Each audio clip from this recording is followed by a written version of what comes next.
Harry Potter et les méthodes de la rationalité, chapitre 43. Humanisme, partie 1. Le doux soleil de janvier brillait sur de froides étendues herbeuses aux alentours de Poudlard. Pour certains élèves, c'était l'heure de l'étude. D'autres avaient déjà fini les cours. Les premières années qui s'étaient inscrits à la pratique d'un sort très particulier, un sort qui s'apprenait mieux en extérieur sous un ciel bleu limpide et un soleil radieux plutôt que confiné dans une salle de classe. Les cookies et la limonade aidaient aussi. Les premiers mouvements du sortilège étaient complexes et précis. Vous tordiez votre baguette une fois, 2 fois, 3 fois et 4 fois, de petites inclinaisons à des angles précis, puis vous décaliez votre index et votre pouce à la distance exacte. Selon le ministère, cela impliquait qu'il était futile d'essayer d'enseigner ce sort à qui que ce soit avant sa 5e année. Il y avait quelques cas connus d'enfants plus jeunes qui s'étaient révélés capables de l'apprendre, mais ils avaient été rejetés comme autant d'exceptions dues au génie. Ça n'avait peut-être pas été une façon très polie de le dire, mais Harry commençait à voir pourquoi le professeur Quirrell avait déclaré que le comité du ministère en charge du curriculum des élèves aurait été plus bénéfique pour les sorciers s'il avait été utilisé comme dépotoir. Eh bien oui, les gestes étaient complexes et délicats. Cela n'empêchait personne de l'apprendre à 11 ans. Cela voulait dire qu'il fallait être particulièrement attentif et qu'il fallait en pratiquer chaque partie plus longtemps que d'habitude. Voilà tout. La plupart des sortilèges pouvaient seulement être enseignés aux élèves plus âgés parce qu'ils nécessitaient une force magique au-delà de ce qu'un élève jeune aurait pu rassembler. Mais le Patronus ne fonctionnait pas comme ça. Il n'était pas difficile parce qu'il nécessitait trop de magie, mais parce qu'il nécessitait plus que de la simple magie. Il nécessitait les sentiments heureux de ceux qui peuplaient votre cœur, les souvenirs aimants, un type de force qui était différente et qui n'était pas nécessaire aux sorts ordinaires. Harry tordit sa main 1 fois, 2 fois, 3 fois et 4 fois.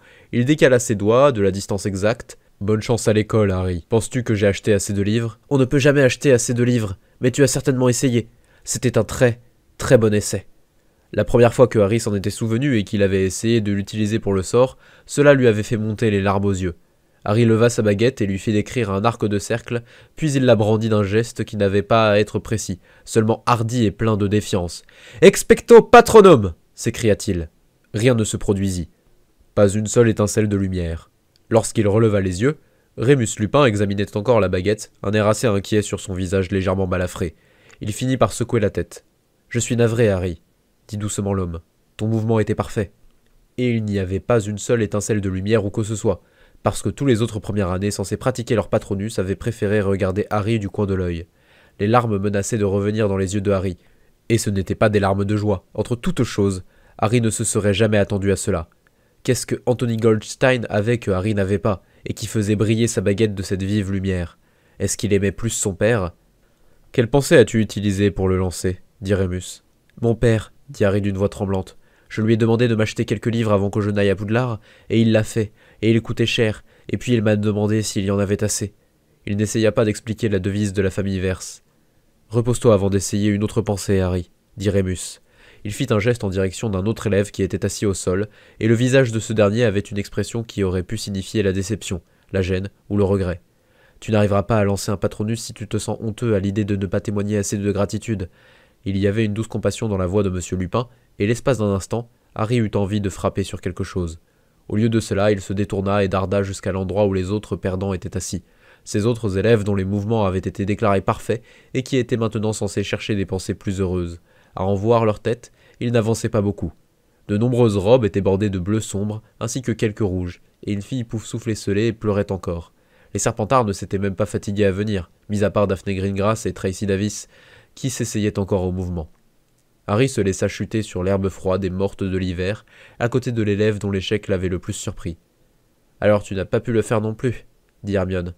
Elle avait d'abord fui le lieu d'entraînement, mais elle avait fini par revenir, et il fallait observer ses yeux rougis de près pour voir qu'elle avait pleuré. Dit Harry, je me sentirais probablement bien pire si tu n'avais pas échoué. Tu es la plus gentille des personnes que je connaisse, que j'ai jamais rencontrées. Hermione, et si tu ne peux pas le faire non plus, ça veut dire que je suis peut-être quelqu'un de bien. J'aurais dû aller à Gryffondor, chuchota Hermione. Elle cligna des yeux plusieurs fois, mais elle ne les essuya pas. Le garçon et la fille marchaient ensemble. Certainement pas en se tenant la main, mais chacun tirant une sorte de force de la présence de l'autre, quelque chose qui les laissait ignorer les murmures de leurs camarades, tandis qu'ils traversaient les couloirs approchant les grandes portes de Poudlard.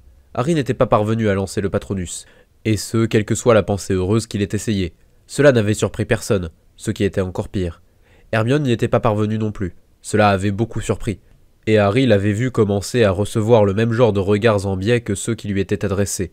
Les autres cerfs d'aigle qui avaient échoué ne recevaient pas ces regards. Mais Hermione était le général Soleil, et ses fans traitaient cela comme un manquement à ses engagements, comme si elle avait trahi une promesse qu'elle n'avait jamais faite. Ils s'étaient tous deux rendus à la bibliothèque pour faire des recherches sur le Patronus, car c'était la façon dont Hermione réagissait en situation de détresse, tout comme Harry le faisait parfois. Étudier, apprendre, essayer de comprendre pourquoi. Les livres avaient confirmé ce que le directeur avait dit à Harry. Les sorciers incapables de jeter un Patronus parvenaient souvent à le faire en présence d'un vrai détraqueur passant de l'échec complet à un Patronus corporel.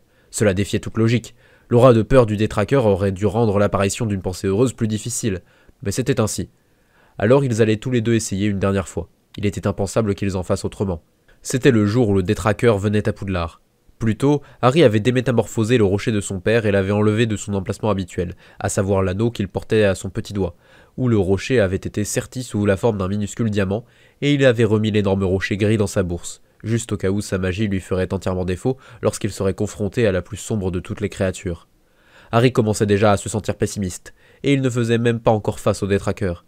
« Je parie que tu peux le faire et que je ne peux pas, » dit Harry dans un souffle. « Je parie que c'est ce qui va se passer. »« Je n'ai rien ressenti, » dit Hermione, sa voix encore moins audible que la sienne. « J'ai essayé ce matin et je m'en suis rendu compte, quand j'ai brandi ma main à la fin, avant même de dire les mots. Je n'ai rien ressenti. » Harry ne répondit pas. Il avait eu la même impression depuis le début, même s'il lui avait fallu 5 autres essais et 5 autres pensées heureuses avant de pouvoir se l'avouer. Il s'était senti creux à chaque fois qu'il avait essayé de brandir sa baguette. Le sort qu'il essayait d'apprendre ne lui correspondait pas.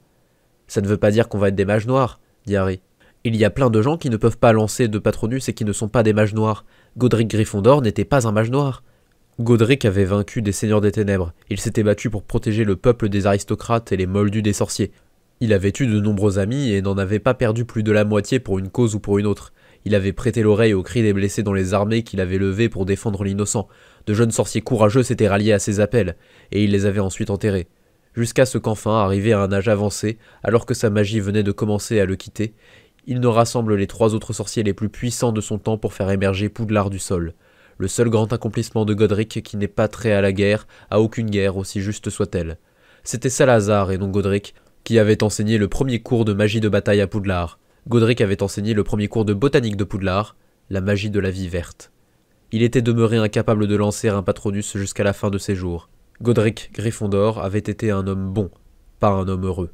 Harry ne croyait pas à l'angoisse existentielle, il ne supportait pas les histoires de héros géniards, il savait qu'1 milliard de personnes auraient tout donné pour pouvoir échanger leur place avec lui et sur son lit de mort, Godric avait dit à Helga, car Salazar l'avait abandonné et Rowena était partie avant, qu'il ne regrettait rien, et qu'il ne mettait pas en garde ses étudiants contre le projet de suivre ses traces. Que personne ne devrait jamais dire qu'il avait dit à quiconque de ne pas suivre ses traces.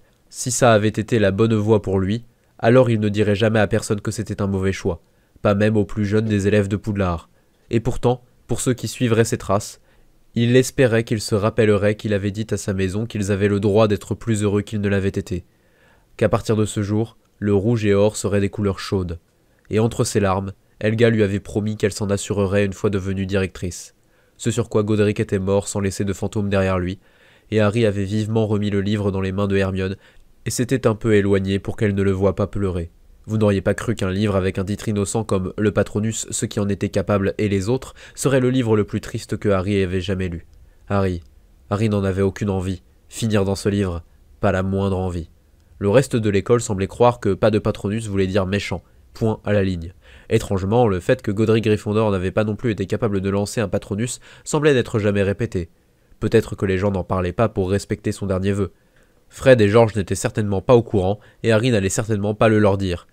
Ou peut-être que tous les autres, ceux qui avaient eux aussi raté, ne le mentionnaient pas parce que c'était moins honteux, parce que l'amour-propre et le statut social étaient moins mis à mal par la réputation d'être méchant que par celle d'être malheureux. Harry vit que Hermione clignait des yeux, et il se demanda si elle pensait à Rowena Serdaigle, qui avait elle aussi beaucoup aimé les livres. « Bon, chuchota Harry, un peu de bonne humeur, si tu obtiens un Patronus corporel complet, que penses-tu que ton animal sera ?»« Une loutre, » répondit immédiatement Hermione. « Une loutre ?» chuchota Harry d'un ton incrédule. « Oui, une loutre, » dit Hermione. « Et le tien ?»« Un faucon pèlerin, » dit Harry sans hésiter. « Il peut plonger à plus de 300 km/h, c'est l'animal le plus rapide qui soit. » Le faucon pèlerin avait été l'animal préféré de Harry depuis toujours. Harry était fermement décidé à devenir un animagus un jour, juste pour revêtir cette forme et voler de ses propres ailes, et voir le monde en contrebas avec des yeux plus perçants. Mais pourquoi une loutre ? Hermione sourit mais ne répondit pas. Et les immenses portes de Poudlard s'ouvrirent grand. Les deux enfants marchèrent un moment le long du chemin qui menait à la forêt désinterdite, et ils continuèrent à travers celle-ci. Le soleil descendait et s'approchait de l'horizon, les ombres s'étiraient, la lumière était filtrée par les branches nues des arbres d'hiver, car on était en janvier et que les premières années étaient les derniers de la journée à venir apprendre. Puis le chemin fit un écart et prit une nouvelle direction, et ils la virent tous, au loin, la clairière dans la forêt, le dur sol hivernal, l'herbe jaune séchée et blanchie par quelques restes de neige.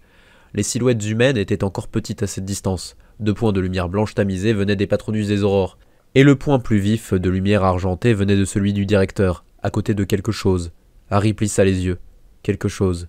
Ça avait dû être son imagination, car il aurait dû être impossible qu'un détraqueur atteigne quelque chose situé par-delà 3 patronus corporels, mais il pensa avoir ressenti la caresse du vide dans son esprit, effleurant la partie la plus profonde de celui-ci sans le moindre respect pour les barrières occlumantiques.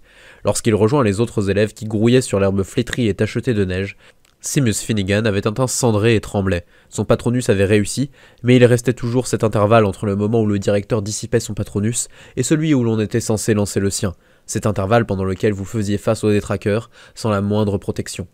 Un maximum de 20 secondes d'exposition à 20 pas était certainement sans danger, même pour un sorcier de 11 ans doté d'une faible résistance et d'un cerveau encore en maturation.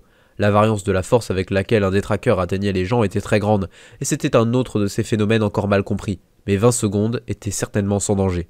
40 secondes d'exposition à 5 pas d'un détraqueur auraient peut-être pu suffire à causer des dommages permanents, mais seulement chez les sujets les plus sensibles. C'était un entraînement rude, même par rapport aux normes de Poudlard, où on apprenait à voler à dos d'hippogriffe en se faisant jeter sur l'un d'eux et en se faisant ordonner d'y aller. Harry n'était pas féru des tendances surprotectrices et comparer la maturité d'un élève de Poudlard en 4e année à celle d'un moldu de 14 ans montrait clairement que les moldus étouffaient leurs enfants. Mais même Harry commençait à se demander si ce n'était pas exagéré. Toutes les blessures ne pouvaient pas être soignées. Mais si vous ne pouviez pas jeter le sort dans de telles circonstances, cela voulait dire que vous ne pouviez pas compter sur la protection du patronus, et l'excès de confiance en soi était encore plus dangereux pour un sorcier que pour un moldu. Les détraqueurs pouvaient non seulement vous vider de vos pensées heureuses, mais aussi de votre magie et de votre énergie physique, ce qui signifiait que vous ne seriez peut-être pas capable de transplaner si vous attendiez trop longtemps, ou si vous ne pouviez pas reconnaître la peur qui s'approchait avant que le détraqueur ne soit suffisamment proche pour pouvoir lancer son attaque. Lors de ces lectures, Harry avait découvert avec une horreur considérable qu'à en croire certains livres, le baiser du détraqueur mangeait votre âme, et que c'était la raison à l'origine du coma végétatif dans lequel il plongeait les victimes, et que des sorciers qui croyaient à cela avaient délibérément utilisé le baiser du détraqueur pour exécuter des criminels. Il était certain que certains prétendus criminels étaient innocents, et même s'ils ne l'étaient pas, détruire leur âme. Si Harry avait cru aux âmes, il aurait aucune idée. Il était incapable de trouver une réponse qui aurait été appropriée. Le directeur prenait la sécurité au sérieux, et il y avait donc 3 aurores montant la garde. Leur chef était un homme aux traits vaguement asiatiques, solennel sans être sinistre. C'était l'aurore Komodo, dont la baguette ne quittait jamais la main. Son patronus était un orang-outan de lumière lunaire, et celui-ci faisait des allers et retours entre le détraqueur et les premières années qui attendaient leur tour. À côté de l'orang-outan avançait la panthère d'un blanc éclatant qui appartenait à l'horreur Butnaru. C'était un homme au regard perçant qui portait de longs cheveux noirs regroupés en un catogan et une longue barbiche tressée. Les 2 aurores et leurs 2 patronus regardaient le détraqueur. Du côté des élèves, l'aurore Gorianif se reposait. C'était un homme grand et pince, pâle et mal rasé, assis sur une chaise qu'il avait invoquée sans mot ni baguette, et il arborait maintenant une expression à la fois impénétrable et rêveuse, tout en balayant son environnement immédiat du regard. Le professeur Quirrell était arrivé peu après que les essais des premières années aient commencé, et ses yeux ne s'éloignaient jamais beaucoup de Harry. Le petit professeur Flitwick, qui avait été un champion de duel, jouait avec sa baguette d'un air absent, et ses yeux, depuis l'énorme barbe qui lui servait de visage, restaient braqués sur le professeur Quirrell. Et ça devait être l'imagination de Harry, mais le professeur Quirrell semblait légèrement tressaillir à chaque fois que le patronus du directeur disparaissait pour tester le prochain élève. Peut-être que le professeur Quirrell imaginait le même effet placebo que Harry, la vague du vide caressant son esprit. « Anthony Goldstein !» dit la voix du directeur. Harry marcha en silence vers Simus, tandis que Anthony commençait à s'approcher du phénix d'argent et de cette chose qui était sous la cape en lambeaux. « Qu'est-ce que tu as vu ?» demanda Harry à Simus d'une voix basse. De nombreux élèves n'avaient pas répondu à Harry lorsqu'il avait essayé d'obtenir des informations. Mais Simus était Finnegan du chaos, l'un des lieutenants de Harry. Peut-être que ce n'était pas juste, mais... Mort, dit Simus dans un souffle, gris et gluant, mort et laissé dans l'eau un moment. Harry hocha la tête. C'est ce que beaucoup de gens voient, dit Harry. Il exhibait de la confiance en lui, même si elle était fausse, parce que Simus en avait besoin. Va manger du chocolat, tu te sentiras mieux. Simus hocha à son tour la tête et alla jusqu'aux douceurs soignantes en chancelant. Expecto patronum s'écria la voix d'un jeune garçon. Il y eut des hoquets audibles, même venant des aurores. Harry pivota pour regarder. Un brillant oiseau d'argent se tenait entre Anthony Goldstein et la cage. L'oiseau leva la tête et laissa échapper un cri, et le cri était lui aussi d'argent. Et il avait la force et la beauté du métal. Et quelque chose au fond de l'esprit de Harry dit « Si c'est un faucon pèlerin, je vais l'étrangler dans son sommeil. »« Tais-toi, dit Harry à la pensée. Tu veux qu'on devienne un seigneur des ténèbres ? À quoi bon ? C'est comme ça que tu vas finir de toute façon. » Ce n'était pas quelque chose que Harry se serait dit en temps normal. C'est un effet placebo, se répéta-t-il. Le détraqueur ne peut pas vraiment m'atteindre à travers 3 patronus corporels. Je m'imagine juste ce que c'est que de le ressentir. Quand je ferai vraiment face au détraqueur, j'aurai une sensation totalement différente et alors je saurai que je me comportais comme un idiot. Un léger frisson descendit le long de sa colonne vertébrale car l'idée lui était venue que oui, ce serait complètement différent, et pas dans le bon sens du terme. Le phénix d'argent éclatant revint à la vie par la baguette du directeur, et l'oiseau moins imposant disparut, et Anthony Goldstein commença à retourner de là où il était venu. Le directeur venait avec Anthony au lieu d'appeler le prochain nom, et le patronus attendait derrière, gardant le détraqueur. Harry jeta un coup d'œil vers l'emplacement où Hermione se tenait, juste derrière la panthère lumineuse. Son tour aurait été le suivant, mais apparemment, il allait falloir attendre. Elle avait l'air stressée. Plutôt, elle avait poliment demandé à Harry de bien vouloir arrêter d'essayer de la détendre. Dumbledore avait un léger sourire en raccompagnant Anthony jusqu'aux autres, léger seulement parce qu'il avait l'air très fatigué. « Incroyable !» dit Dumbledore d'une voix qui semblait bien faible comparée à son coffre habituel. « Un patronus corporel, sa première année, et un nombre incroyable de succès chez les autres jeunes élèves. Quirinus, je dois reconnaître que tu avais raison. » Le professeur Quirrell inclina la tête. « Simple à deviner, il me semble. Un détraqueur attaque par la peur, et les enfants ont moins peur. »« Moins peur ?» dit l'Aurore Gorianov depuis son siège. « C'est ce que j'ai dit moi aussi, dit Dumbledore. Et le professeur Quirrell a fait remarquer que les adultes ont plus de courage, pas moins de peur. Je dois avouer que cela ne m'avait jamais traversé l'esprit. »« Ce n'était pas ma formulation exacte, dit le professeur Quirrell d'une voix sèche, mais cela suffira. Et pour le reste de notre accord, directeur ? »« Comme vous le voudrez, dit Dumbledore avec réticence. J'admets que je ne m'attendais pas à perdre ce pari, Quirinus, mais tu as prouvé ta sagesse. » Tous les élèves les regardaient, perplexes, mis à part Hermione qui regardait vers la cage et vers les grandes robes en déliquescence. Et à part Harry, qui regardait tout le monde puisqu'il s'imaginait être devenu paranoïaque. Le professeur Quirrell dit d'un ton qui n'invitait à aucune réponse « Je suis autorisé à enseigner le sortilège de mort à ceux qui voudront l'apprendre, ce qui augmentera de façon conséquente leur protection contre les mages noirs et autres pestes, et il serait naïf de croire qu'ils n'apprendraient de toute façon aucune forme de magie mortelle. » Le professeur Quirrell s'interrompit et ses yeux se plissèrent. « Directeur, je remarque avec respect que vous ne semblez pas aller bien. Je suggère que vous partiez pour laisser le reste du travail au professeur Flitwick. » Dumbledore secoua la tête. « Nous en avons presque fini, Quirinus. Je tiendrai le coup. » Hermione s'approcha d'Anthony. « Capitaine Goldstein, dit-elle, et sa voix ne tremblait qu'un peu. Pourriez-vous me donner des conseils ? » « N'aie pas peur, dit Anthony d'une voix ferme. Ne pense à aucune des choses auxquelles ils essaieraient de te faire penser. Tu ne fais pas que tenir ta baguette devant toi comme un bouclier contre la peur. Tu la brandis pour faire partir la peur. C'est comme ça que tu transformes une pensée heureuse en quelque chose de solide. » Anthony haussa les épaules d'un air impuissant. « Je veux dire, j'avais entendu tout ça avant, mais... » D'autres élèves commençaient à se rassembler autour de Anthony, armés de leurs questions. « Mademoiselle Granger, dit le directeur. » Sa voix avait été aimable, ou peut-être seulement faible. Hermione redressa les épaules et le suivit. « Qu'as-tu vu sous la cape ?» dit Harry à Anthony. Anthony regarda Harry avec surprise et répondit. « Un grand homme mort, je veux dire, comme mort et d'une couleur morte. Ça faisait mal de le regarder et je savais que c'était comme ça que le détraqueur essayait de m'atteindre. » Harry jeta un regard vers l'endroit où Hermione faisait face à la cage et à la cape. Elle mit sa baguette en position, prête à exécuter les premiers gestes. Le phénix du directeur disparut en un éclair, et Hermione laissa échapper un petit cri pathétique. Elle flancha, fit un pas en arrière. Harry pouvait voir sa baguette bouger, puis elle la brandit et dit « Expecto patronum !» Rien ne se passa. Elle fit demi-tour et courut. « Expecto patronum !» dit la voix plus grave du directeur. Et le phénix d'argent revint à la vie dans un autre éclat de lumière. La jeune fille chancela, mais elle continua de courir. D'étranges sons s'échappaient de sa gorge.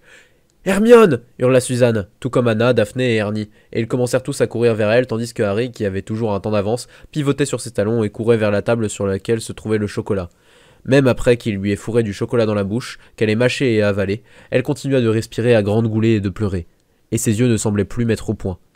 « Elle ne peut pas avoir été détraquée de façon permanente !» songea Harry avec désespoir à l'attention de la confusion qui régnait à l'intérieur de lui, de l'horrible peur et de la furie mortelle qui commençait à s'enrouler l'une autour de l'autre. « Ce n'est pas possible, elle n'a pas été exposée pendant plus de 10 secondes, certainement pas 40 !»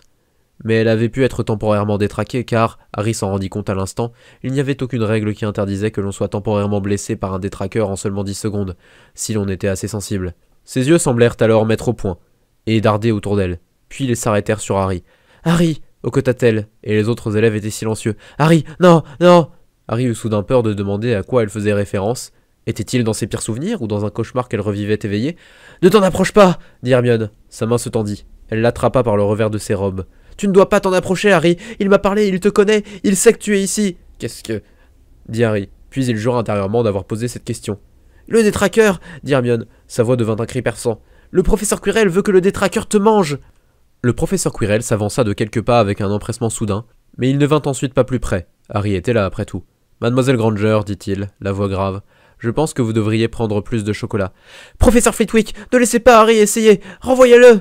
Le directeur était alors arrivé, et lui et le professeur Flitwick échangeaient des regards inquiets. « Je n'ai pas entendu le détraqueur parler, dit le directeur. « Mais quand même !» Posez simplement la question, dit le professeur Quirrell d'un ton là. « Le détraqueur a-t-il dit comment il atteindrait Harry ?» dit le directeur. « Ses parties les plus goûteuses en premier, dit Hermione. Il mangerait !» Hermione cligna des yeux. De la folie semblait revenir dedans. Puis elle se mit à pleurer. « Vous avez été trop courageuse, mademoiselle Granger, dit le directeur. Sa voix était aimable et clairement audible.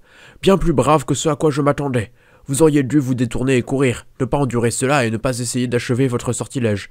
Lorsque vous serez plus âgée et plus forte, mademoiselle Granger, je sais que vous essaierez de nouveau, et que vous réussirez. »« Je suis désolé, dit Hermione entre deux hoquets. Je suis désolé, je suis désolé, je suis désolé. Je suis désolé, Harry, je ne peux pas te dire ce que j'ai vu. Je n'ai pas regardé, je n'ai pas osé, je savais que c'était trop horrible pour être jamais vu. » Ça aurait dû être Harry, mais il avait hésité parce que ses mains étaient pleines de chocolat.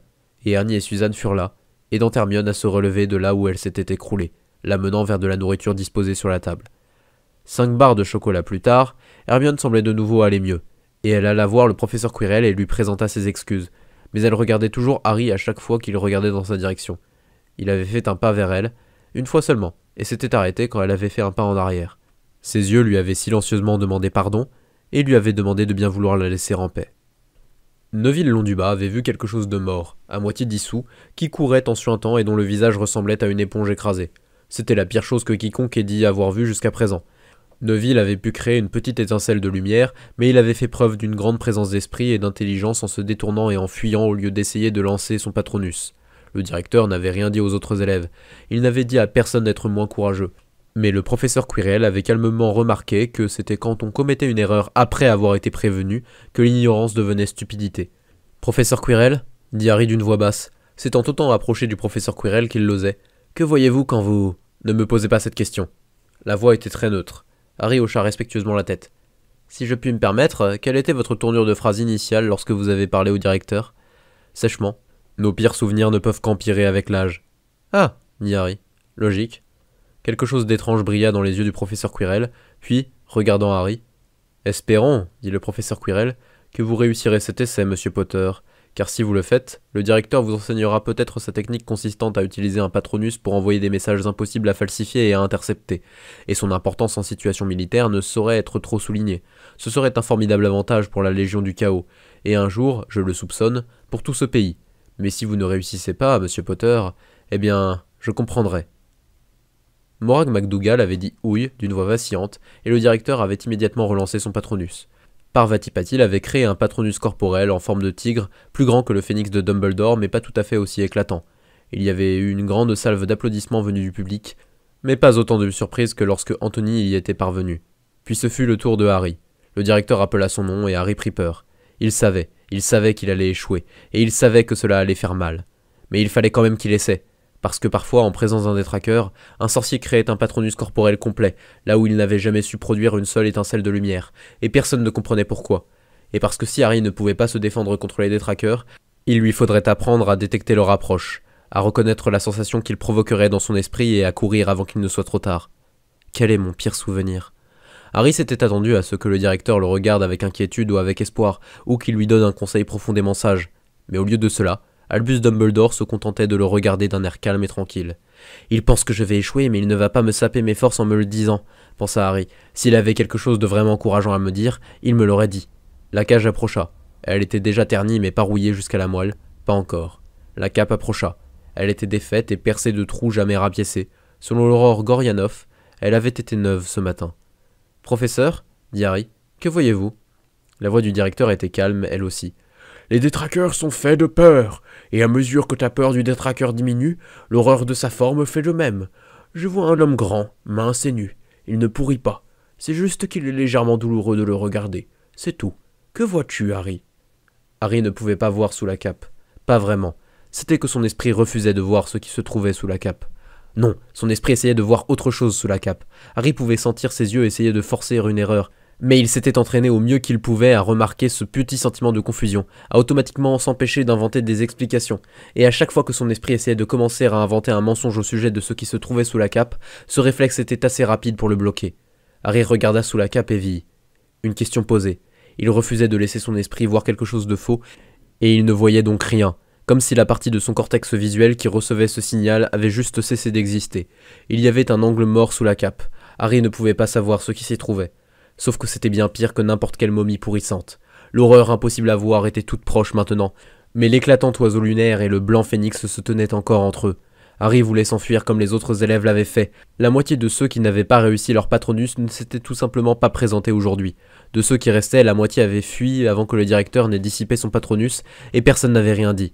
Il y avait eu un petit rire quand Terry s'était détourné et était rentré avant même que ce soit son tour, et Suzanne et Anna, qui étaient déjà passées, avaient crié sur tous les autres et leur avaient ordonné de se taire. Mais Harry était le survivant, et il perdrait beaucoup de respect si on le voyait abandonné sans même essayer. L'orgueil et les rôles semblaient s'amoindrir et tomber face à cette chose inconnue qui se trouvait sous la cape. Pourquoi suis-je encore ici ?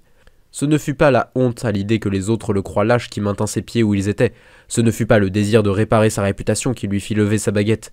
Ce ne fut pas l'envie de réussir un patronus qui plaça ses doigts dans la position initiale. C'était autre chose. Il fallait que quelqu'un s'oppose à ce qui se trouvait sous la cape. C'étaient là les véritables ténèbres, et Harry devait découvrir s'il abritait en lui-même le pouvoir de les repousser. Il avait prévu d'essayer une dernière fois de penser à sa journée d'emplette littéraire avec son père, mais au lieu de cela, au dernier moment, face aux détraqueurs, un autre souvenir occupa son esprit. Quelque chose qu'il n'avait encore jamais essayé. Une pensée qui n'était pas chaleureuse et plaisante dans le sens ordinaire, mais qui semblait pourtant plus juste. Et Harry se souvint des étoiles. Il se souvint d'elles brûlant d'une terrible lueur, inébranlable dans la nuit silencieuse. Il laissa cette image croître en lui, croître comme une barrière occlumentique d'un bout à l'autre de son esprit. Il devint à nouveau la conscience corporelle du vide.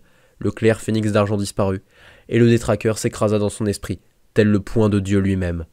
Peur, froid, ténèbres. Pendant un instant, les deux forces se heurtèrent de front, et le paisible souvenir constellé d'étoiles tint bon face à la peur, alors que les doigts de Harry commençaient les mouvements de baguette pratiqués jusqu'à être devenus automatiques. Ils n'étaient pas chaleureux et plaisants, ces points de lumière éclatant sur le fond de noir absolu, mais c'était une image que le détraqueur ne pouvait pas facilement pénétrer, car les étoiles silencieuses et brûlantes étaient vastes, elles ne connaissaient pas la peur, et briller au milieu du froid et des ténèbres constituait leur état naturel. Mais il y eut un défaut, une fêlure, une ligne de fracture dans l'objet immuable qui tentait de résister à l'irrésistible force. Harry ressentit une pointe de colère contre le détraqueur, qui osait essayer de se nourrir de lui. Et ce fut comme de glisser sur de la glace mouillée. L'esprit de Harry commença à s'écarter vers l'amertume, vers la furie noire, vers la haine mortelle. La main de Harry s'était levée dans le mouvement de brandissement final.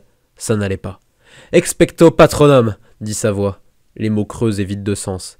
Et Harry tomba dans son côté obscur plus loin et plus vite et plus profond que jamais, plus bas, plus bas, plus bas, et la chute s'accéléra, alors que le détraqueur s'accrochait aux parties exposées et vulnérables et qu'il s'en nourrissait, mangeant la lumière.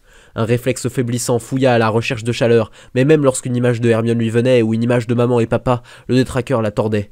Lui montrait Hermione allongée par terre, morte, les corps de son père et de sa mère, puis même cela fut absorbé.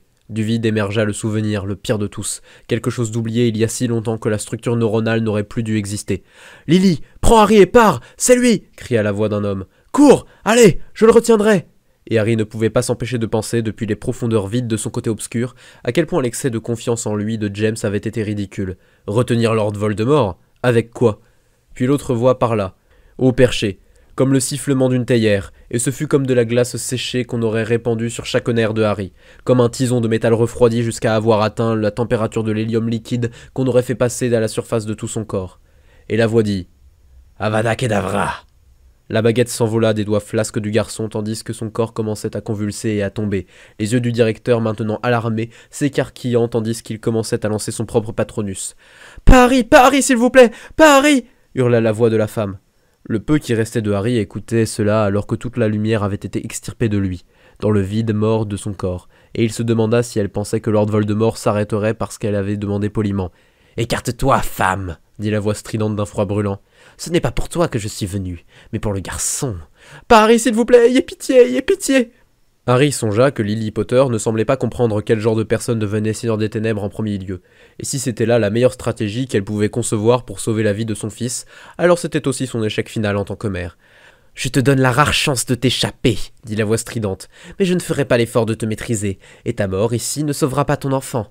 Écarte-toi, femme imbécile, si tu as le moindre bon sens. »« Harry, s'il vous plaît, non, prenez-moi, tuez-moi à sa place !» La chose vide qu'était devenue Harry se demanda si Lily Potter imaginait sérieusement que Lord Voldemort dirait « oui », qu'il la tuerait et qu'il laisserait son fils sain et sauf. « Très bien, » dit la voix de la mort d'un ton à présent froidement amusé. « J'accepte le marché. Tu mourras et l'enfant vivra. Maintenant abaisse ta baguette que je puisse te tuer. » Il y eut un silence hideux. Lord Voldemort commença à rire, horrible rire méprisant. Puis enfin la voix de Lily cria avec une haine désespérée. « Avada Kedavra !» La voix mortelle finit la première, le sort rapide et précis. « Avada Kedavra !» Un éclat de verre aveuglant marqua la fin de Lily Potter. Et le garçon dans son berceau les vit. Ses yeux, ses deux yeux pourpres qui semblaient briller d'un rouge vif, semblaient comme deux soleils miniatures, emplissant le champ de vision de Harry alors qu'il se braquait sur ses yeux à lui. Les autres enfants virent Harry tomber. Ils l'entendirent crier. Un fin cri haut perché qui sembla percer leurs oreilles, tel un couteau. Il y eut l'éclat d'argent et la voix du directeur qui mugissait « Expecto Patronum !» Et le phénix embrasé revint à la vie.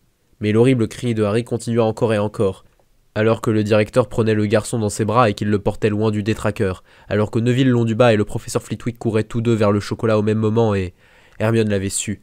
Elle l'avait su lorsqu'elle l'avait vu. Elle avait su que ses cauchemars avaient été réels, que ça devenait vrai, d'une façon ou d'une autre, quelque chose était en train de devenir réalité. « Donnez-lui du chocolat !» exigea la voix du professeur Quirrell, bien inutilement car la forme menue du professeur Flitwick fonçait déjà vers l'endroit vers lequel le directeur accourait, non loin des élèves. Hermione avançait elle aussi, même si elle ne savait pas ce qu'elle était censée faire. « Lancez des Patronus !» hurla le directeur alors qu'il plaçait Harry derrière les horreurs. « Tous ceux qu'ils peuvent! Mettez-les entre Harry et le détraqueur! Il se nourrit encore de lui !» Il y eut un instant d'horreur glacée. « Expecto Patronum !» crièrent le professeur Flitwick et l'aurore Gorianov, puis Anthony Goldstein, mais il échoua, la première fois, puis Parvati Patil, qui réussit. Puis Anthony Goldstein essaya à nouveau et son oiseau d'argent étendit ses ailes et hurla en direction du détraqueur. Et Dean Thomas rugit les mots comme s'ils avaient été inscrits en lettres de feu, et sa baguette donna naissance à un immense ours blanc. Il y avait 8 Patronus qui brillaient le long d'une ligne séparant Harry du détraqueur, et Harry continuait de crier alors que le directeur l'allongeait sur l'herbe sèche. Hermione ne pouvait pas lancer de Patronus, alors elle courut vers l'endroit où Harry gisait. Dans son esprit, quelque chose essayait de deviner combien de temps s'était écoulé. 20 secondes ? Plus ? Il y avait une effroyable expression d'agonie et de perplexité sur le visage d'Albus Dumbledore. Sa longue baguette noire était dans sa main, mais il ne prononçait aucun sort. Il regardait seulement le corps agité de convulsions de Harry avec horreur. Hermione ne savait pas quoi faire. Elle ne savait pas quoi faire. Elle ne comprenait pas ce qu'il se passait. Et le sorcier le plus puissant du monde semblait tout autant perdu qu'elle. « Utilisez votre phénix !» mugit le professeur Quirrell. « Éloignez-le autant que possible de ce détraqueur !» Sans un mot, le directeur prit Harry dans ses bras et disparut dans un éclat de feu à côté du fume sec, qui venait subitement d'apparaître. Et le patronus du directeur s'effaça instantanément, laissant un espace vide là où il avait gardé le détraqueur. Horreur et confusion, et bavardage soudain. « Monsieur Potter devrait récupérer !» dit le professeur Quirrell, élevant sa voix, mais son ton était à nouveau calme. « Je pense que c'était juste un peu plus de 20 secondes. » Puis le phénix blanc embrasé apparut de nouveau, comme s'il était arrivé depuis les airs, et la créature de lumière lunaire alla vers Hermione Granger, et il cria de la voix de Albus Dumbledore « Il se nourrit encore de lui, même ici. Comment? Si tu le sais, Hermione Granger, tu dois me le dire. Dis-le-moi !» L'aurore le plus âgé pivota pour la regarder, et de nombreux élèves firent de même. Le professeur Flitwick ne pivota pas. Il tenait à présent sa baguette braquée sur le professeur Quirrell, qui avait mis ses mains vides en évidence. D'infinies secondes s'écoulèrent. Elle ne pouvait pas se souvenir. Elle n'arrivait pas à se souvenir du cauchemar, avec assez de précision. Elle ne pouvait pas se souvenir de la raison pour laquelle elle avait pensé que ce serait possible, pourquoi elle avait eu peur. Hermione se rendit compte de ce qu'elle devait faire, et c'était la décision la plus difficile de sa vie. Et si ce qui était arrivé à Harry lui arrivait à elle aussi? Tous ses membres étaient aussi froids que la mort, son champ de vision s'assombrit, la peur écrasa tout. Elle avait vu Harry mourant, maman et papa mourant, tous ses amis mourant, tout le monde mourant pour qu'à la fin, quand elle mourrait, ce soit seule. C'était le cauchemar secret dont elle n'avait jamais parlé à personne, le cauchemar qui avait permis au détraqueur de la dominer, la chose pire entre toutes, mourir seule. Elle ne voulait pas y retourner, elle ne voulait pas y rester pour toujours. « Tu as assez de courage pour Gryffondor ?» dit la voix calme du Choixpeau venue de ses souvenirs. Mais tu feras le bien quelle que soit la maison que je te donne. Tu apprendras, tu soutiendras tes amis, quelle que soit la maison que tu choisis. Alors n'aie pas peur, Hermione Granger.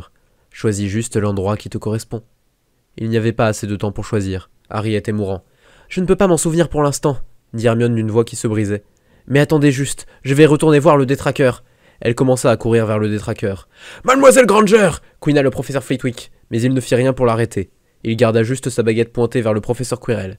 Tout le monde hurla l'aurore Komodo d'une voix de commandement militaire. Mettez vos patronus hors de sa route. Flitwick rugit le professeur Quirrell. Appelez la baguette de Potter. Et alors que Harry comprenait, le professeur Flitwick criait déjà Actio, et elle vit le bout de bois grandir en s'approchant depuis l'endroit où il était tombé, où il avait presque touché la cage du détraqueur. Les yeux s'ouvrirent, morts et vacants. Harry s'étrangla une voix venue du monde sans couleur. Harry, parle-moi. Le visage de Albus Dumbledore se pencha jusqu'à entrer dans le champ de vision qui avait été précédemment occupé par un lointain toit de marbre. T'es énervant, dit la voix vide. Tu devrais mourir.